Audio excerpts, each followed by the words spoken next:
Dr. Thambi Duraiji, please no crosstalk. Nothing is going on record. You please take your seat. You please take your seat. Dr. Thambi Duraiji, please take your seat. Please take. Both of you, please take your seat. Don't speak like this. Please. Dr. Sudhanshu Trivedi ji, please. आप बोले. माननीय सभापति महोदय, आज इस पुराने वक्त की आखिरी रात में खड़े होकर इस नए वक्त के आगाज की नई सुबह के दिन मैं प्रधानमंत्री श्री नरेंद्र मोदी जी, हमारे अल्पसंख्यक मामलों के मंत्री किरण रिजिजू जी का मैं बहुत इस्तकबाल करता हूं। जब वक्त के ऊपर हम बात कर रहे हैं, वक्त की रुखसती का वक्त आ गया है और नई वक्त की नई सुबह होने का वक्त आ गया है। अगर हमें इस पे बात करनी है तो मुझे चार दृष्टि से बात करनी पड़ेगी। एक, इस बिल के तकनीकी प्रावधान जिसपे बहुत सारे लोग बहुत कुछ बोल चुके हैं। दूसरा है वक्त की अवधारणा, तीसरी है वक्त की राजनीति और चौथा है वक्त की राजनीति के नाम पर होने वाली वह सांप्रदायिक बनाम सेकुलर की राजनीति। सबसे पहले हमारे नेता सदन माननीय नड्डा जी ने बताया कि किस विस्तार के साथ इस वक्त कमेटी ने काम किया, किस शिद्दत के साथ हमारी सरकार ने काम किया। और चाहे वक्त कमेटी के जेपीसी के चेयरमैन हमारे उस सदन के सदस्य जगदम्बिका पाल जी रहे हो, हमारे मंत्री जी रहे हो, सबने जिस शिद्दत से काम किया है, तो उनके लिए मैं माननीय प्रधानमंत्री जी अपनी सरकार की तरफ से कहना चाहता हूं कि उन्होंने एक इबादत के भाव से काम किया है। तो मैं कहना चाहता हूं, इबादतों की तरह मैं ये काम करता हूं, अपने फर्ज को झुककर सलाम करता हूं, फिर भी आप खिलाफत कर रहे हैं तो तेरी मुखालफत से निखरती है शख्सियत मेरी। मैं सियासी दुश्मनों का भी बहुत एहतराम करता हूं। तो इस एहतराम के साथ मैं अब आगे का बयान शुरू करता हूं और मैं ये बताना चाहता हूं कि एक बड़ी सिंपल सी बात है जो अभी माननीय नड्डा जी ने भी कहा। दुनिया के तमाम मुस्लिम देश बता दिए, इस्लाम की धर्म स्थली सऊदी अरब, सबसे बड़ा मुस्लिम देश इंडोनेशिया, जहां खलीफत रही वहां टर्की, और जहां आईएसआईएस का इलाका वहां इराक और सीरिया, वहां कहीं भी कुछ भी नहीं है ऐसा, फिर भी हमारे यहां क्यों है कैसा। तो मैं कहना चाहूंगा सभापति महोदय, एक हिंदी में कहावत होती है, नया मुल्ला प्याज ज्यादा खाता है, परंतु यहां तो जो गैर मुल्ला प्याज बहुत खा रहा था और इतना खा रहा था कि आंसू निकल रहे थे गरीब मुसलमान के भी और देश के भी।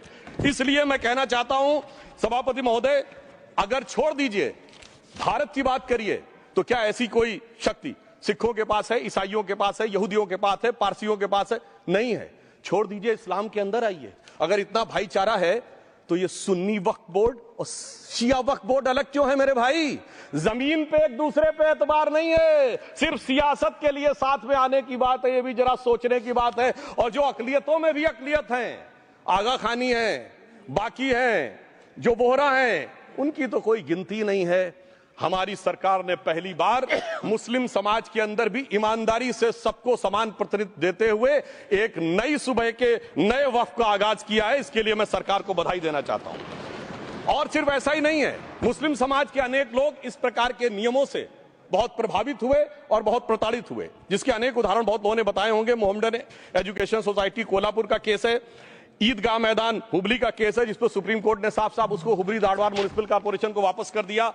अनीसा अयासा वर्सेस तमिलनाडु वक्फ बोर्ड का केस है, तेलंगाना स्टेट वर्सेस मोहम्मद मुजफ्फर का केस है, हिमाचल प्रदेश वक्फ बोर्ड वर्सेस ख्वाजा खलीलुल्लाह का केस है, और सभापति महोदय ताजमहल पर भी दावा कर दिया गया।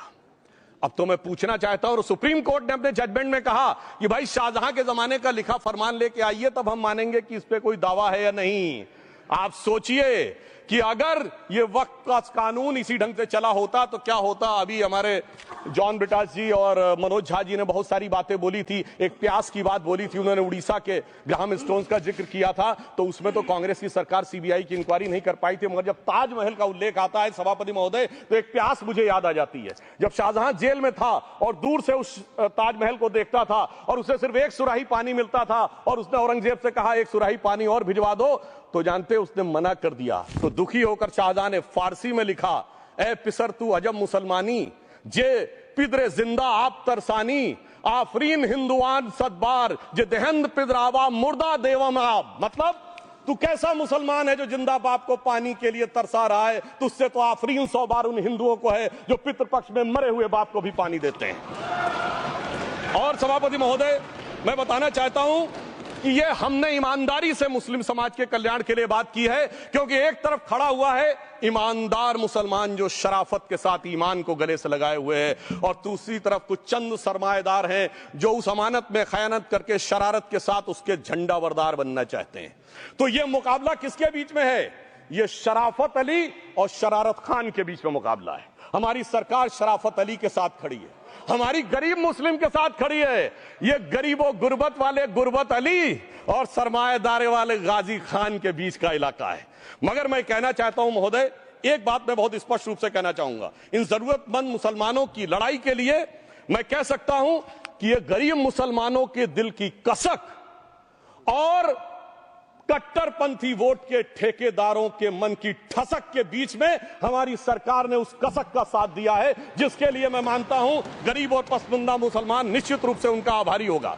हां, मगर जब इसकी बात आती तो भी माननीय खड़गे जी भी बोल रहे थे, माननीय संजय सिंह जी भी बोल रहे थे, मनोज झा जी भी बोल रहे थे कि साहब आपके यहां वो कितने पुजारी हैं और कितने किस वर्ग के पुजारी हैं। तो मैं उनको बताना चाहता हूं, केवल अकेले जूना अखाड़े ने पिछले साल 71 SC ST लोगों को महामंडलेश्वर बनाया।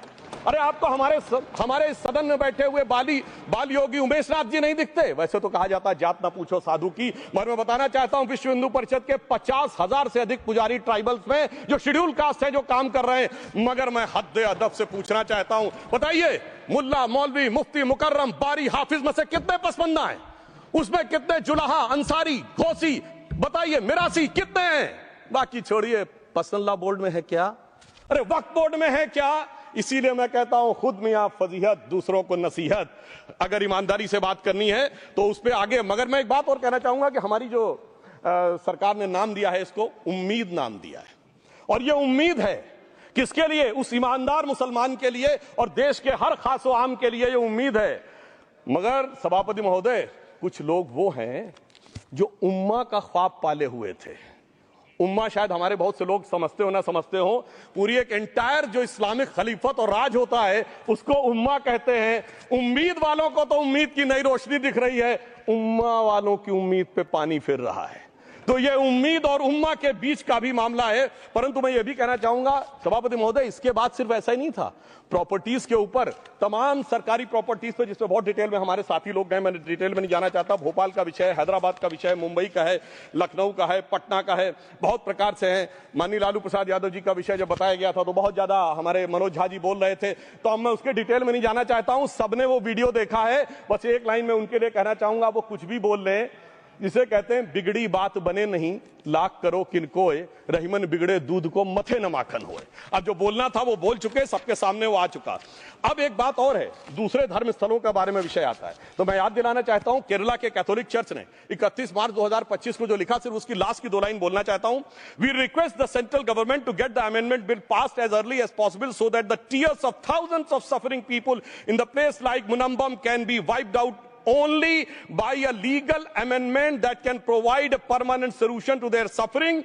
We urge all the MPs from opposition party to support the bill so that the historic legislation can become unanimous.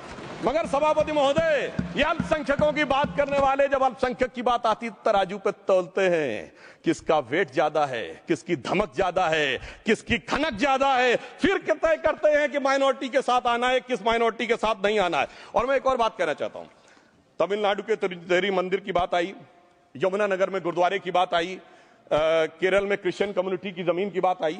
बहुत सारे लोग प्लेसेस ऑफ वर्शिप के एक्ट की बात करते हैं, तो एज पर places of worship act Tamil Nadu का मंदिर का तो स्टेटस नहीं चेंज हो सकता भाई। 15 अगस्त 47 के बाद किसी प्लेस ऑफ वर्शिप का स्टेटस नहीं चेंज हो सकता, तो वक्फ बोर्ड को क्लेम फॉरफिट कर देना चाहिए, because it is in contrast to the places of worship act.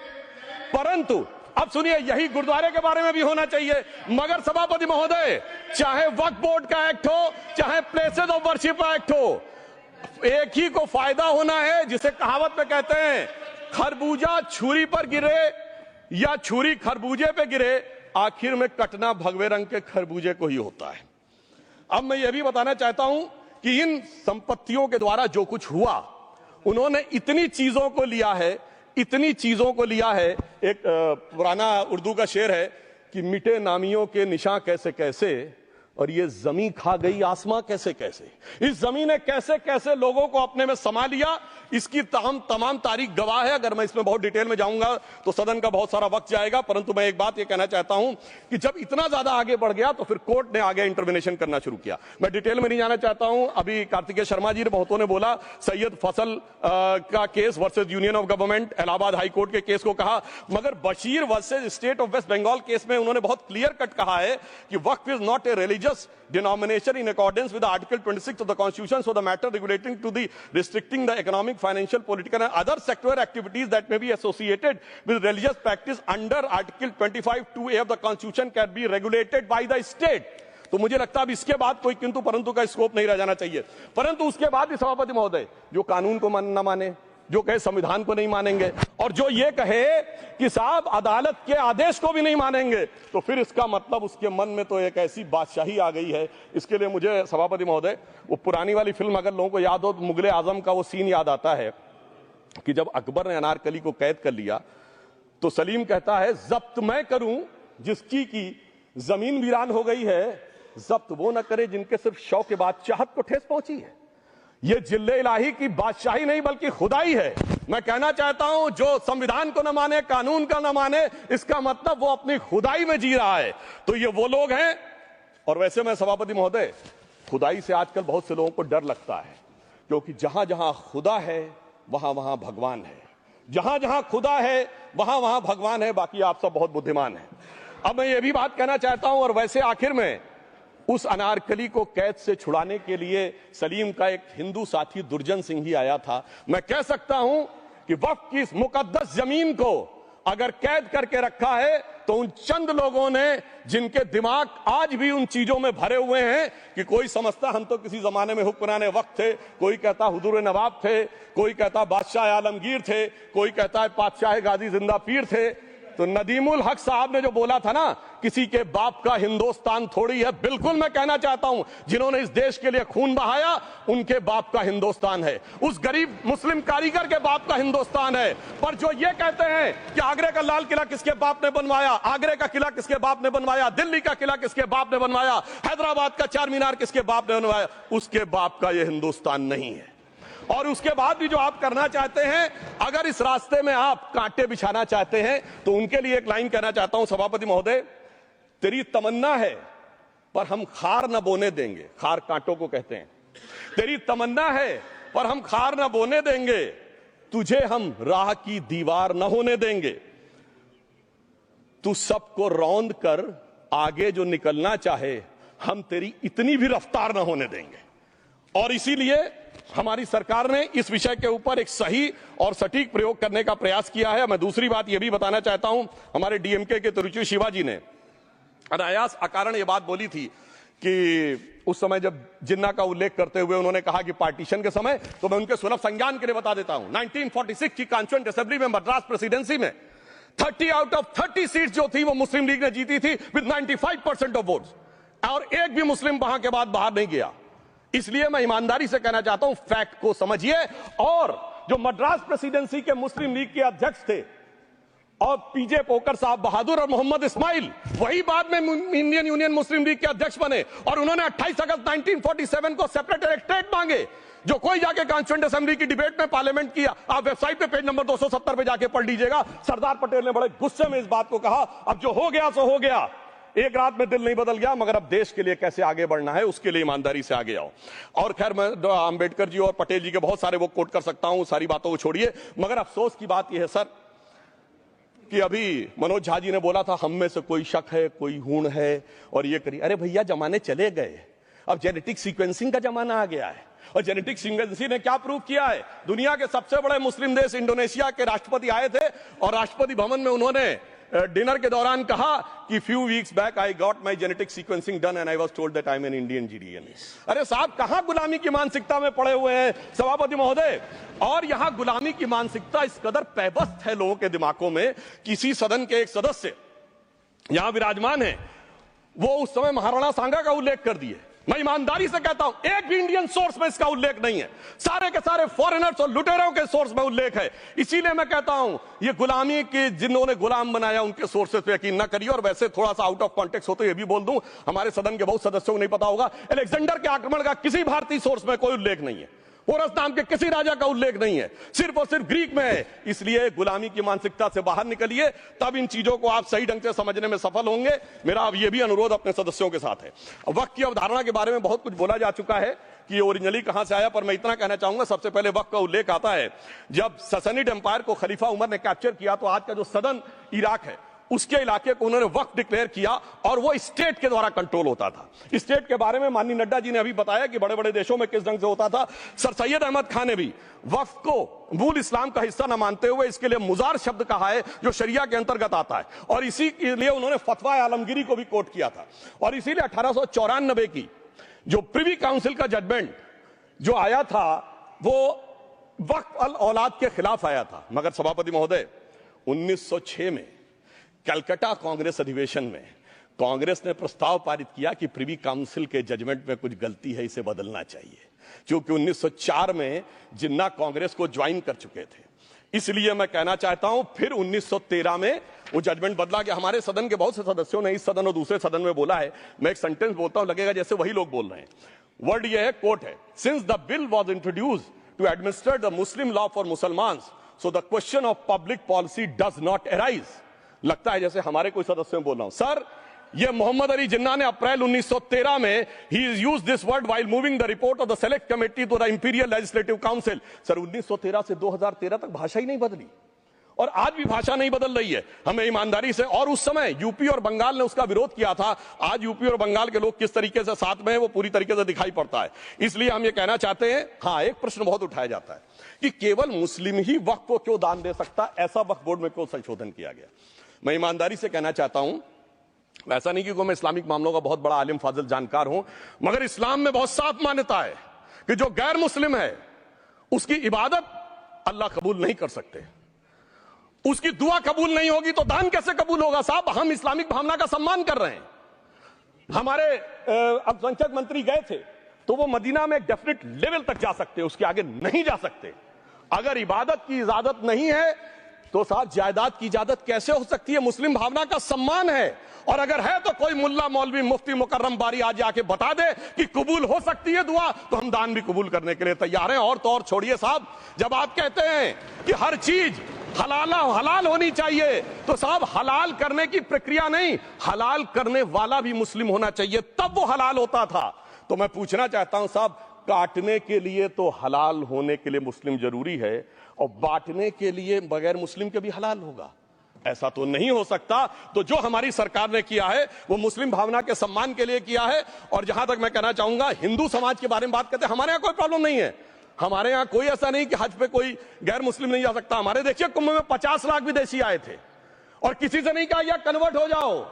इसलिए मैं कहना चाहता हूं, हिंदुइज्म की धारणा और बाकी धारणा का जो तुलना करने का प्रयास करते हैं वो बहुत उचित नहीं है। मगर सभापति महोदय, इस वक्त ने कई अद्भुत नजारे दिखाए। इस्लाम में जो काफिर से ज्यादा मुशरिक और शिर्क को बुरा माना गया, नहीं जो भगवान को माने ही नहीं।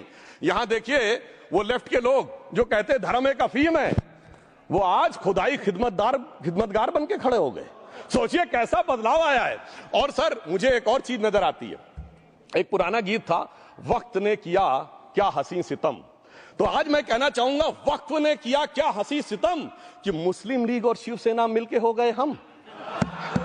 और मैं कहना चाहता हूं, ये मुस्लिम लीग वो है जिसने सेपरेट इलेक्टोरेट की मांग की थी, और इस शिवसेना के उबाटा के हमारे इस सदन के एक सदस्य हैं। और सर, हमारे साथ मुरली जी बैठे हैं, मुरली देवड़ा जी ने मुझे याद दिलाया, उन्होंने मिलिंद देवड़ा जी ने याद दिलाया, उन्होंने कहा एक जमाने में उन्होंने कहा था मुस्लिमों की नागरिकता छीन लेनी चाहिए। इसीलिए मैं कह रहा हूं, वक्त ने किया क्या हसी सितम, ये दोनों मिलके हो गए हम। और सर, मैं इसके बाद एक टेक्निकल बात करना चाहता हूं। जब इन्होंने टाइम ड्यूरेशन हटा दिया था और बैक में पीछे जा सकते थे, तो मैं पूछना चाहता हूं सर कि जब ब्रिटिश हुकूमत आई तो उसने तो मुगलों सारी हुकूमत ले ली थी, तो उनका मालिकाना हक कैसे हुआ। सर, 1707 के बाद तो इस्लामी हुकूमत दिल्ली से खत्म हो गई थी। एक आखिरी मुगल बादशाह शाह आलम के लिए तो बोला जाता था सल्तनते शाह आलम दे लाल किले ते पालम, यानी आज का आईजीआई एयरपोर्ट। तो साहब उसके बाद ये गुजरात के सूरत से लेकर लखनऊ तक उनका मालिकाना हक निकलने कहां से लगा? अरे भाई, जब दिल्ली को कैप्चर किया था अंग्रेजों ने तो सारी जमीन अंग्रेजों की थी। तो जब मैं अपने कांग्रेस के मित्रों से पूछना चाहता हूं, ये जब गवर्नमेंट ऑफ इंडिया एक्ट में पावर डीड ट्रांसफर की थी तो पढ़े नहीं थे क्या? या खोखले कागज पर साइन कर लिए थे? या कागज सही था, आप खोखला करने की बात है? मैं पूछना चाहता हूं, जब 250 साल तक वो हुकूमत ही नहीं रही तो उस हुकूमत के फरमान की लेजिटिमेसी कैसे हो सकती है? ये मैं कानूनविदों के लिए भी एक फूड फॉर थॉट रखने की बात करता हूं। और दूसरी बात मैं कहना चाहता हूं, ये किन हुकूमतों की बात कर रहे हैं सभापति महोदय? अगर सूरत नगर निगम पे दावा है मुगल के जमाने का और तमिलनाडु के मंदिर पर अरकाट के नवाब का, सभापति महोदय, ये वो हुकूमतें थी जो जजिया लगाती थी, ये वो हुकूमतें थी जो जिम्मी का कॉन्सेप्ट रखती थी, ये वो हुकूमतें थी जो गाजी की बात करती थी।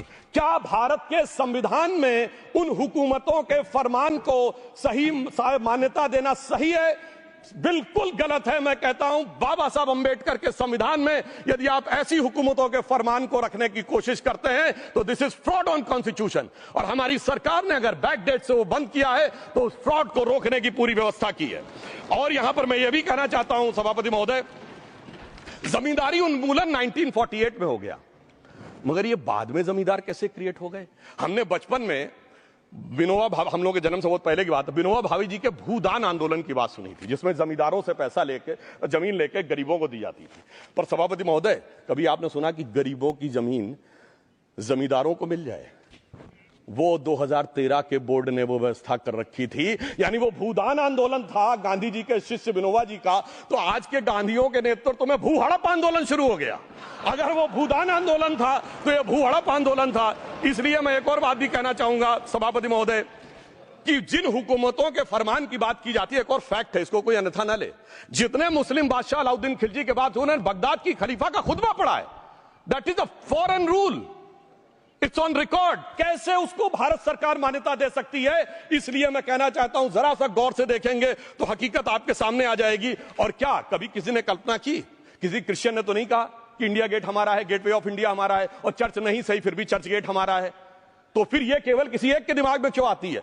हमने जो इवैक्यू एक्ट के तहत दे दिया था पाकिस्तान के गए लोगों को, क्या हमारे जो सिख और हिंदू भाई आए थे उनकी जमीनें मिली? अरे महाराजा रणजीत सिंह की राजधानी लाहौर थी और काबुल तक था राज, तो क्या उन्होंने जमीनें नहीं दान दी होगी गुरुद्वारे और मंदिरों को? वो मिली। अरे वो तो छोड़िए, ननकाना साहब और करतारपुर साहब तक नहीं मिला था। इससे दिखाई पड़ता है कि कितनी एक तरफा हम लोगों ने कोई निगोशिएट ही नहीं किया और उसे करने की बात कही थी। इसलिए मैं कह सकता हूं सर, अब हमारी सरकार ने जो संशोधन किए हैं, अब यह मजहबी हुकूमत के फरमान से नहीं, बाबा साहब अंबेडकर के संविधान से चलने वाला है। अब मैं अंत में उस विषय के ऊपर आता हूं जिसे सांप्रदायिक राजनीति बनाम सेकुलर राजनीति इसके ऊपर कहा जाता है। सभापति महोदय, मैं बताना चाहता हूं कि जब आजादी मिली उसके बाद क्या किसी ने डिमांड किया था कि हमें वक्फ बोर्ड चाहिए? नहीं किया था। फिर क्यों 54 में दिया गया? किसी मुस्लिम ने डिमांड किया क्या कि मदरसे चाहिए? फिर क्यों दिया गया? मुस्लिम समाज तो राष्ट्र की मुख्य धारा में आने को तैयार था, इसीलिए यूसुफ खान, दिलीप कुमार के नाम से आने में उन्हें कोई प्रॉब्लम नहीं थी। महजबीन बानो को मीना कुमारी के रूप में आने में प्रॉब्लम नहीं थी। मुमताज बेगम को मधुबाला बन के आने में प्रॉब्लम नहीं थी। हामिद अली को अजीत के रूप में आने प्रॉब्लम नहीं थी। मगर, और मैं यह भी बताना चाहता हूं, मुस्लिम समाज में बहुत बड़ा तबका उस समय इस बात को सोच रहा था